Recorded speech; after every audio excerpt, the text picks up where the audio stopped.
오늘 나갈 부분은 독서 파트, 저번에 했던 부분하고 비슷한 내용인데 약간 다르게 설명해 볼게. 전체적인 글은 한번 너희들이 읽어보고 우선은 제시문 한번 잠깐 보면 저번에 얘기했던 거랑 똑같아. 문장을 주어 서술로 나눠보고 대상들을 좀 구분한 후에 그 의미를 파악해 보자란 얘기인데 중요한 건 이건 오해하지 말아야 돼. 우선 선생님이 추구하고 있는 부분들은 기본적으로 어떤 내용이냐면 여기에 등장하고 있는 대상을 구분은 하되 그러니까 우리가 분절시킨다고 하거든. 문장을 이제 분절시켜 놓고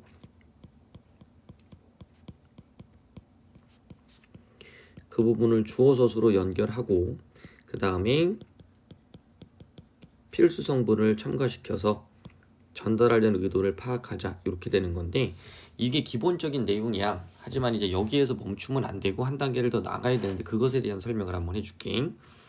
우선은 여기에서 독해력이란 무엇일까? 라고 제시가 되어 있고 뒤에 설명이 되어 있는데 우선은 문장을 세부적으로 구분한다라는 것이 이 책의 내용이고 그 전에 배웠던 내용이지만 중요한 건 뭐냐면 이 글을 읽으면서 시작하는 부분 첫 번째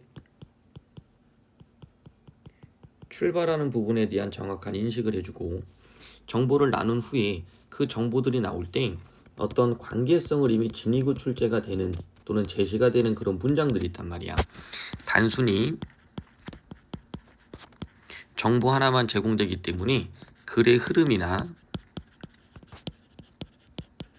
방향을 인식할 수 없는 글이 있고 정보 안에 어떤 관계성이 내재돼 있어. 그래서 그 관계성을 통해서 전달하려는 어떤 의도나 목적을 우리가 판단할 수 있는 부분들이 있단 말이야. 중요한 건 어떤 핵심어가 존재한다고 해서 그 핵심어 자체가 중요한 것이 아니라 그 핵심어에 대해서 글쓴이가 어떤 식의 입장을 취하고 있는지 요걸 좀 봐줘야 돼. 자, 우선 잠깐 한번 볼게. 전통경제학은 인간이 합리적 선택을 한다는 전제가 있지. 그 전제로 이상적인 경제 상황을 설명했어. 자, 카너먼은 자 그럼 여기 대상이 뭐 대조가 된다라는 느낌 아마 찾을 거야. 카너먼은 이러한 전제를 뭐했다? 비판하고 있지. 실제로야 인간의 삶에서 나타나는 선택 행동의 특성을 심리학의 근거에 설명했다. 자, 그러면 카너먼이란 사람은 실제로 인간 삶에서 나타나는 선택 행동의 특성이라는 것을 심리학의 근거에서 설명을 했대. 자, 그럼 이 근거는 선택 행동의 특성을 어떤 뭐 여러 가지 특성이 있겠지? 그 부분에 대한 어떤 주장을 펼칠 거 아니야?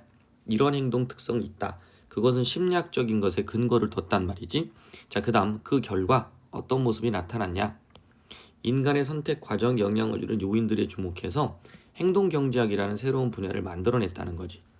그럼 전체적으로 따져보면 여기서 설명하려는 내용은 크게 전통 경제학, 그 다음에 카너먼이라는 인물이 선택 행동의 특성을 바탕으로 해서 행동 경제학을 만들어냈다 이런 얘기지.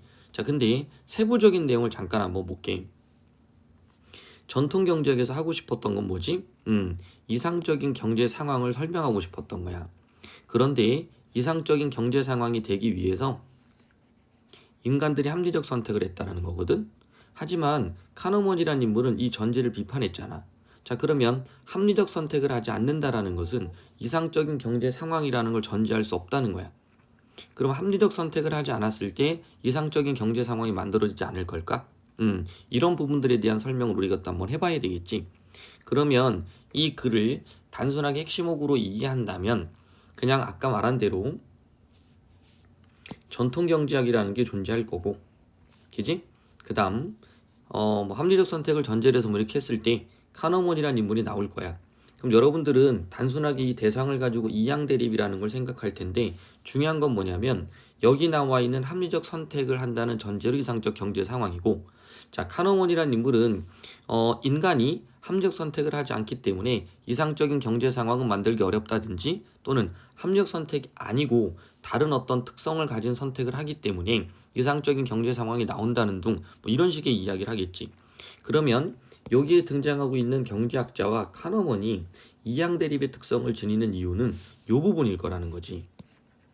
됐지? 우리는 그 부분을 정확하게 판단을 해줘야 돼. 이렇게 됐죠? 그러면 선택 행동의 특성을 인간의 선택 과정에 영향을 주는 요인들과 주목했을 때 그것이 합리적이다, 합리적이지 않다, 또는 어떨 땐 합리적이지만 또 그렇지 않다라는 부분에 대한 이야기를 하는 게 바로 행동 경제학이라는 부분과 연결될 수 있겠지.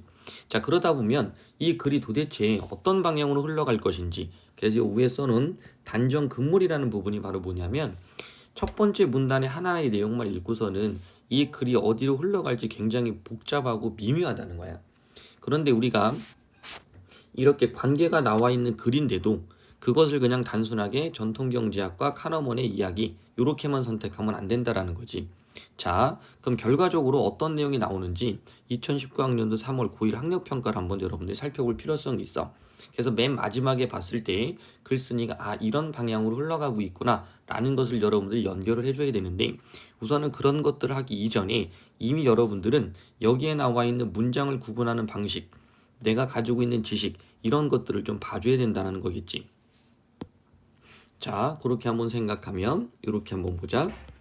어떤 경제 상황이 있어.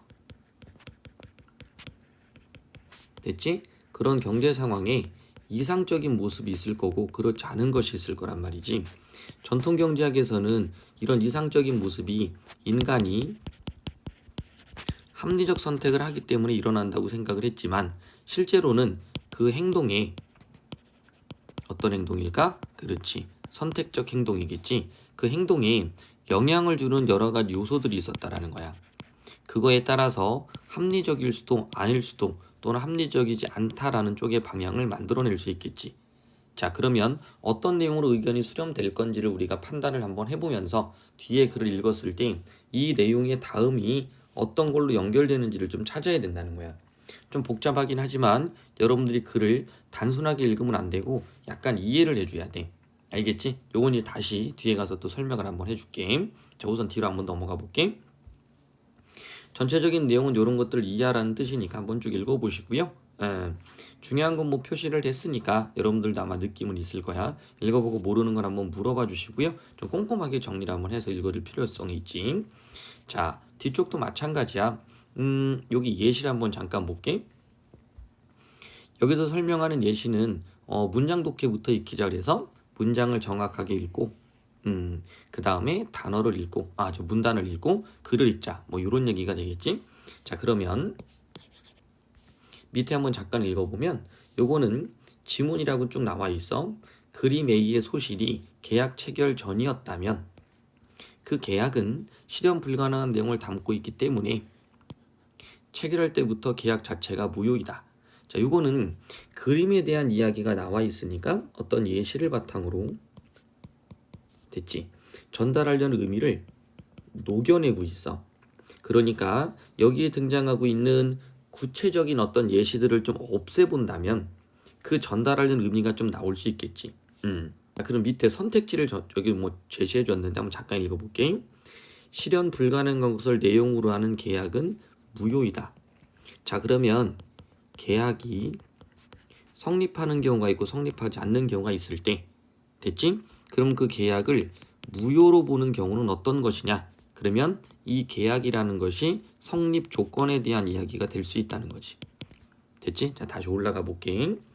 A 그림 소실이 계약 체결 전이었다면, 자, 그러면 A 그림의 소실이 계약 체결의 전이냐 후냐라는 걸 물어본 거니까 이때는 계약의 체결 시점이 있을 거고, 됐죠? 어떤 그림이 소실됐다라는 건 문제가 야기됐다는 거지. 됐지? 그럼 어떤 문제가 생겼을 때 그때 이 계약 체결 어떻게 할 것이냐라는 것을 이 지문 안에는 담고 있다는 거야. 근데 우리가 단순하게 그냥 실현 불가능한 내용을 담고 있기 때문에 라는 걸로만 읽지 말고, 됐지? 이 부분을 좀 더 다르게 한번 생각해 볼 필요도 있다는 거지. 그래야 지문에 담겨있는 의미를, 또는 글쓴이가 왜 이런 식의 표현을 썼는지, 왜 이런 구조를 썼는지를 나중에 다시 보게 될 수 있어. 이렇게 뒤에 나오는 예시를 단순히 주어 소설로 나눈다면 우리는 그냥 단순한 하나의 노동에 불과해. 그러니까 이 지문을 조금은 더 구체적으로 바라보려고 노력을 한번 해볼 필요가 있다는 거야. 자, 그럼 봐봐. 여기에 등장하는 계약 체결 전에 그림이 소실됐지. 그 부분은 실현 불가능한 내용을 담고 있다는 거야. 자, 한번 볼게. 이 문제 상황이 첫 번째, 두 번째 다시 나눠야 돼. 이 문제 상황이라는 것이 해결이 가능한 거냐 또는 해결이 불가능한 것이냐 요걸 지금 물어보고 있는 거야. 얘기하고 있는 거지. 그 계약이 실현 불가능하다는 얘기는 이게 소실됐다는 얘기지. 그럼 소실은 무슨 뜻일까? 그렇지. 소실은 없어져 버린 거야. 사라져가지고. 가끔 우리가 전쟁으로 인해서 문화재가 소실됐다 이런 표현을 많이 쓰거든. 단순히 잃어버렸다라는 것과는 좀 다르겠지. 그러니까 여기에 등장하는 어휘의 의미도 기본적으로 알고 있어야 되는 상황이기 때문에 이 문장을 읽을 때 여러분들 스스로 조금씩 꼼꼼하게 읽어주고 내가 납득이 가지 않을 때 잠깐 A의 그림이 소실됐다고 실현이 불가능한 것인가? 라고 생각을 한번 해보면 여러분들이 지시문을 읽을 때 약간 단어라든지 의미들을 한번 다시 되새기게 될 거야. 됐지? 그걸 한번 생각해보면 전달하려는 내용이 좀 나올 것 같아. 자, 그 다음에 밑에도 한번 잠깐 볼게. 아까 이야기했던 부분이야. 전통경제학, 카너먼, 그 결과 행동경제학. 이런 식의 흐름은 전체 흐름이야. 이건 거시적인 거거든. 근데 글쓴이가 그냥 이것만 전달하고 싶었을까? 전통경제학이 있었고 카너먼이 행동경제학을 만들었다. 이게 초점일까? 도대체 이 얘기를 왜 했을까? 라고 생각을 한번 해볼 필요가 있겠지? 자, 그래서 요 글은 고등학교 1학년은 단순히 정보 전달의 글이라면 의도는 파악할 필요가 없어. 하지만 이게 고등학교 3학년으로 넘어간다면 아마 이게 우리가 이제 수능이라는 걸로 출제가 되잖아. 그럼 아무런 가치가 없는 단순한 정보에 대한 지문으로만 선택을 할까? 아마 다른 교육적 의도가 들어간다고 생각을 해줘야 될 거야. 그래서 우리 고등학교 3학년의 지문이 어려운 이유는 바로 그런 부분 때문이야. 출제의 방향에서 문제의 정답을 맞추기만을 원하는 것이 아니고 그 글 안에도 또 다른 가치가 있는 부분들을 선택할 거라는 거지. 됐지? 그래서 글들이 조금 어려운 걸 수도 있을 거예요. 자, 그 부분까지 우리가 고려하면서 뒷부분을 또 한번 읽어주면 도움이 되겠지. 간단하게 얘기한 거지만 요 정도 한번 생각해 보시고요. 뒤로 넘어가서 문장 읽기를 하나하나 그런 방향으로 좀 꼼꼼히 따져봐. 그래서 문장 읽기에서 이야기하는 것이 뭐 서술어나 주어를 찾기 또는 서술어에는 어떤 특성이 있다. 이것만 있는 게 아니라 전체적인 흐름을 한번 여러분들이 아까 내가 분석한 것처럼 꼼꼼히 한번 찾아보면 좋겠지. 자, 마지막으로 예시를 한번 들어주고 그 다음 마무리를 하고 나머지는 너희들이 한번 읽어봐. 자, 한번 볼게. 13쪽이다. 자, 한번 문장을 한번 볼게요. 중세 서양인들은 세계가 완전한 천상계와 불완전한 지상계로 이루어졌다고 생각했다. 자, 그럼 볼게. 여기서 중요한 거는 중세 서양인들이 생각한 거거든. 자, 근데 어떤 생각을 했냐면 세계가 완전한 천상계와 불완전한 지상계로 이루어졌다고 생각을 한 거지. 그러면 중세 서양인들이 요 세계에 대한 관점을 드러낸 거야. 됐지? 그래서 생각했다를 내가 관점이라고 써놓은 거지. 자, 그럼 중요한 거는 중세 서양인들이 생각을 했고 어떤 대상에 대한 관점이 나와 있잖아. 그거는 다른 말로 한다면 태도라고 볼 수도 있어. 그러면 완전한 천상계, 불완전한 지상계라는 걸 딱 봤을 때 천상계를 완전하다고 보고 지상계를 불완전하다고 본 이유는 무엇일까라는 게 내포돼 있어. 또 하나는 그 두 개가 대조돼 있다라는 것이 무엇을 의미할까라고 생각을 해보면 되겠지. 자, 우린 단순히 이 두 개를 이항 대립이다라고 생각하지 말고 이 천상계를 완전하다고 생각한 이유는 뭐고 지상계를 불완전하고 생각한 이유는 뭘까라는 게 있어야 될 거고 만약에 그게 빠져 있다면 그것으로 인한 뭐를 나타낼까? 그렇지. 결과에 대한 이야기를 진행을 하겠지. 그래서 그 부분을 여러분들이 생각을 해주신다면 어떤 이야기들이 진행될지 생각을 해볼 수 있을 거고 또 하나는 서양인들 그 다음 중세인들이야. 그러면 뒤쪽으로 넘어갔을 때 중세가 아니라 근대 이렇게 나올 수도 있고요. 중세 서양인들과 동시대에 살았던 그러면 중세와 비슷한 시기에 뭐 동양은 중세가 아닐 수도 있지만 그런 동양인들은 어떤 태도를 지니고 있는가 이런 것들 한번 봐볼 필요가 있겠지. 그러면 이렇게 한 문장을 주어졌을 때는 글의 방향이 어디로 튀어나갈지를 몰라. 다음 문장을 읽었을 때 우리의 초점이 어디에 맞추는 게 맞았다. 여기냐 여기냐 여기냐 여기냐에 대한 이 앞에 아까 말한 대로 우리가 이렇게 생각하게 된 원인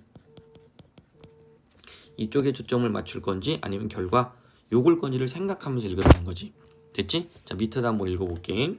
자, 평행론은 정신적 사건과 육체적 사건 사이에는 어떤 인과관계도 성립하지 않으며 정신적 사건은 정신적 사건대로 육체적 사건은 육체적 사건대로 인과관계가 성립한다고 주장해. 자, 그러면 이렇게 주장하고 있는 근거는 뭐야? 요걸 생각하고 그럼 도대체 왜 정신적 사건과 육체적 사건 사이의 관계를 자꾸 이야기하려고 했지? 라고 우리가 생각해 볼 필요가 있는 거지. 그러면 평행이론이라는 것이 지금 어떤 건지는 모르겠어.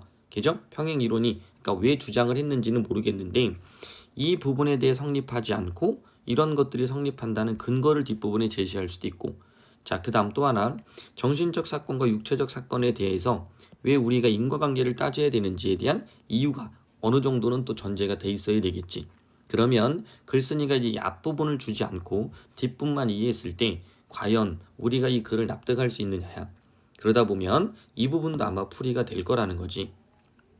요렇게 그 둘 사이에 왜 관계에 대해서 우리가 왜 논의를 해야 되는지 그지? 그 다음 뒷부분에 그러면 이게 성립하지 않았을 때 또는 인과관계가 성립한다고 주장했을 때 양쪽이 이게 다른 의미지만 자 그런 부분들에 대한 근거는 무엇인가 또는 반대로 얘기할게 그런 것들에 대한 뭐야 주장한 거지 그러면 이렇다고 주장한 건 생각한 거랑 비슷할 수 있어 그럼 이것도 뭐가 된다는 거지 관점이나 태도가 된다는 거야 그럼 그것은 어떤 결과를 또 만들 수 있다는 거지 이런 생각들을 좀 해가면서 읽으면 이 글이 쓰여진 의도나 또는 출제진 이 글을 내서 마지막에 어떤 식으로 기결을 하고 있는지를 판단해 보는 게 생각보다 중요하다는 거야. 그래서 처음에 하나의 문장이 나올 때는 아까 말한 대로 복잡해. 출발은 어디로 갈지 모른다는 얘기지. 동서남북 다 갈 수 있지만 다음 문장의 관계 그래서 우리가 1문단, 2문단의 유기적 관계 1문장, 2문장의 유기적 관계를 좀 정확하게 봐달라는 거야.